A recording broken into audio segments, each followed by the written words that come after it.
Hello, ನಾಟಿ ಕೋಳಿ ಅಂದರೆ ನಿಮಗೆ ಇಷ್ಟನಾ? ಹಾಗಾದರೆ ಈ ವಿಡಿಯೋ ನಿಮಗೆ ಸಖತ್ ಸ್ಪೆಷಲ್ ಆಗಿರುತ್ತೆ. ನಮ್ಮಮ್ಮ ಮಾಡುವ ನಾಟಿ ಕೋಳಿ ಸಾರು ಟೇಸ್ಟ್ ಮಾಡಿದವರೆಲ್ಲ ಈ ಸಾರಿನ ಸೀಕ್ರೆಟ್ ಏನಂತ ಕೇಳದೆ ಇರೋದೇ ಇಲ್ಲ. ಅಷ್ಟೊಂದು ರುಚಿಯಾಗಿರುತ್ತೆ. ಅಮ್ಮನ ಕೈ ರುಚಿ ಸೀಕ್ರೆಟ್ ಈ ವಿಡಿಯೋದಲ್ಲಿದೆ. 1.5 kg ಚಿಕನಿಗೆ ಒಂದು ಫುಲ್ ತೆಂಗಿನಕಾಯಿ ತುರಿದಿಡಲಾಗಿದೆ.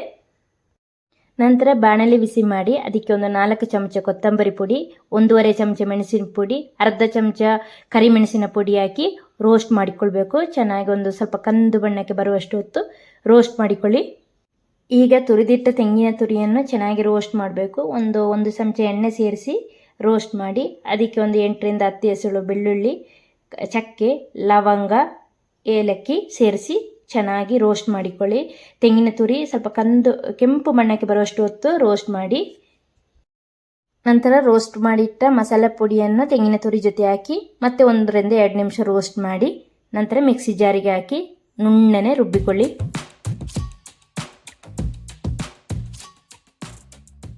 ಚಿಕನಿಗೆ ಸ್ವಲ್ಪ ಅರಿಶಿನ ಪುಡಿ ಹಾಕಿ ಚೆನ್ನಾಗಿ ತೊಳೆದಿಟ್ಟುಕೊಳ್ಳಿ. 2 ಟೊಮೆಟೊ, 1 ಆಲೂಗಡ್ಡೆ, 2 ಈರುಳ್ಳಿ ಕತ್ತರಿಸಿಡಿ. ಇಷ್ಟು ಮಾಡಿದರೆ ಮೊದಲ ಪ್ರಿಪರೇಷನ್ ಮುಗಿಯುತ್ತೆ. ಈಗ ನೀವು ಕುಕ್ಕರ್ ಬಿಸಿ ಮಾಡಿ ಎಣ್ಣೆ ಹಾಕಿ, ಎಣ್ಣೆ ಬಿಸಿಯಾದಾಗ ಸ್ವಲ್ಪ ಕರಿಬೇವು ಹಾಕಿ, ಕರಿಬೇವು ಸ್ವಲ್ಪ ಅದರಿಂದ ಒಳ್ಳೆಯ ಸುವಾಸನೆ ಬರಲಾರಂಭಿಸಿದಾಗ ಈರುಳ್ಳಿ ಹಾಕಿ, ಈರುಳ್ಳಿಯನ್ನು ಸ್ವಲ್ಪ ಕಂದು ಬಣ್ಣಕ್ಕೆ ಬರುವಷ್ಟು ಹೊತ್ತು ರೋಸ್ಟ್ ಮಾಡಿಕೊಳ್ಳಿ. ನಂತರ ಟೊಮೆಟೊ, ಆಲೂಗಡ್ಡೆ ಹಾಕಿ ಮತ್ತೆ ಒಂದು 2 ನಿಮಿಷ ರೋಸ್ಟ್ ಮಾಡಿ. ಈಗ ನೀವು ಚಿಕನ್ ಸೇರಿಸಬೇಕು.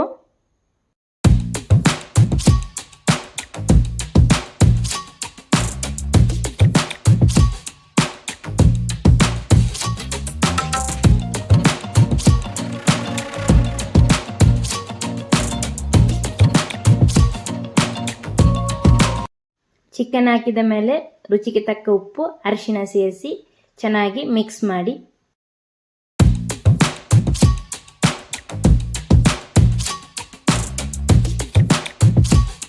ಈಗ ರುಬ್ಬಿಟ್ಟ ಮಸಾಲೆ ಹಾಕಿ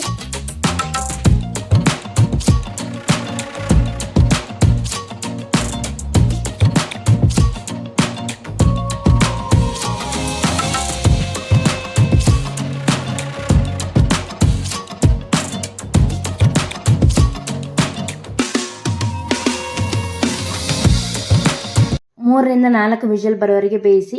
ಬಲ್ತಿರೋ ಕೋಳಿ ಆದರೆ ನೀವು 4ರಿಂದ 5 ವಿಷಲ್ ಕೊಟ್ಟರೆ ಒಳ್ಳೆಯದು. ನಂತರ ಬಿಸಿ ಆರಿದ ಮೇಲೆ ತೆಗೆದರೆ ಸೂಪರ್ ರುಚಿಯ ನಾಟಿ ಕೋಳಿ ಸಾರು ರೆಡಿ. ಹಾಗೆ ಸಬ್ಸ್ಕ್ರೈಬ್ ಬಟನ್ ಒತ್ತಲು ಮರೆಯದಿರಿ.